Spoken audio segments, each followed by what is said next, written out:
आज की कहानी है मुनीम और किरोड़ीमल नाम का एक लखनऊ में बहुत माने हुए सेठ थे। वे बड़े ही उदार और प्रेमी किस्म के व्यक्ति थे, तो इसलिए उनकी प्रशंसा भी बहुत हुआ करती थी। सेठ जी के यहाँ पर एक रामू नाम का नौकर और एक मुनीम काम करते थे। रामू एक मूर्ख किस्म का व्यक्ति था।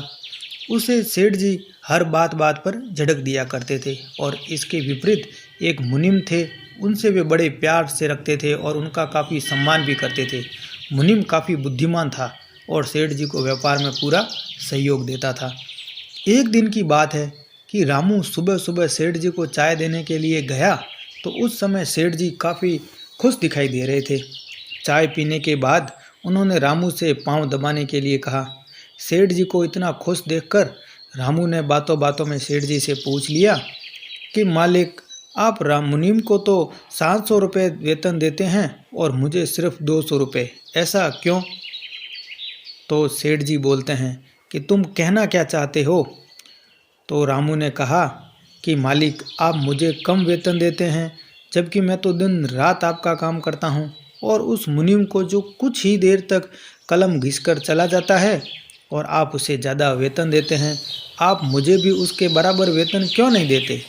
रामू की बात सुनकर सेठ किरोड़ीमल काफ़ी हंसते हंसते रहे और काफ़ी देर हंसने के बाद वे बोले कि मैं तुम दोनों को उचित वेतन ही देता हूँ। मुझे मुनीम द्वारा काफ़ी मुनाफा भी तो होता है। मालिक साहब, मैं भी किसी बात से मुनीम से कम नहीं हूँ, रामू ने कहा। तब सेठ जी ने कहा कि अवसर आने पर देखा जाएगा। ऐसा कहकर उन्होंने उस बात को टाल दिया। एक दिन की बात है, एक दिन एक बैलगाड़ी वाला सेठ जी के पास आया। सेठ जी के पास उस समय रामू बैठा हुआ था। सेठ जी ने रामू को मुनीम और नौकर में अंतर बताने का यह उचित समय समझा। वे रामू से बोले कि जाओ रामू, बैलगाड़ी देख आओ। रामू बैलगाड़ी देखकर आ गया और सेठ किरोड़ीमल से बोला कि मालिक, मैं बैलगाड़ी देख आया, उसमें तो गेहूँ भरी हुई है। अच्छा, तू जाकर मुनीम को यहाँ भेज। सेठ जी ने रामू से कहा और अपने काम में लग गए। कुछ देर बाद नौकर मुनीम को लेकर सेठ जी के पास आ गया। मुनीम को देखते ही सेठ जी उससे बोले कि मुनीम जी, तुम जाकर उस बैलगाड़ी को देख कर आओ। मुनीम सीधा गाड़ीवान के पास पहुंचा और उससे पूछा कि इस गाड़ी में क्या है। मुनीम की बात सुनकर गाड़ीवान बोला कि गेहूं है साहब, बेचने के लिए मंडी में लाया हूं। मुनीम ने गेहूं का भाव करके गेहूं खरीद लिया और उस गेहूं को एक अन्य सेठ को बेचकर 300 रुपये का लाभ कमा लिया। 300 रुपये हाथ में लेकर मुनीम सेठ जी के पास आया। उस समय रामू सेठ जी के पांव दबा रहा था।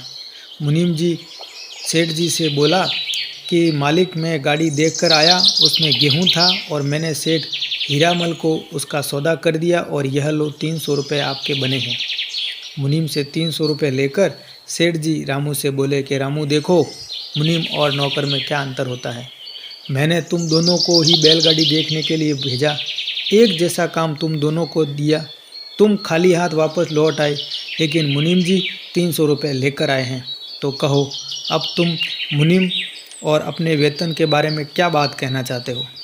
रामू बेचारा क्या बोलता। अब उसकी समझ में आ गया कि मुनीम और नौकर में अंतर क्या होता है, और यह भी कि पढ़ाई भी बहुत ज़रूरी होती है। इसलिए अपनी पढ़ाई पर ध्यान दें और इस चैनल से जुड़े रहें।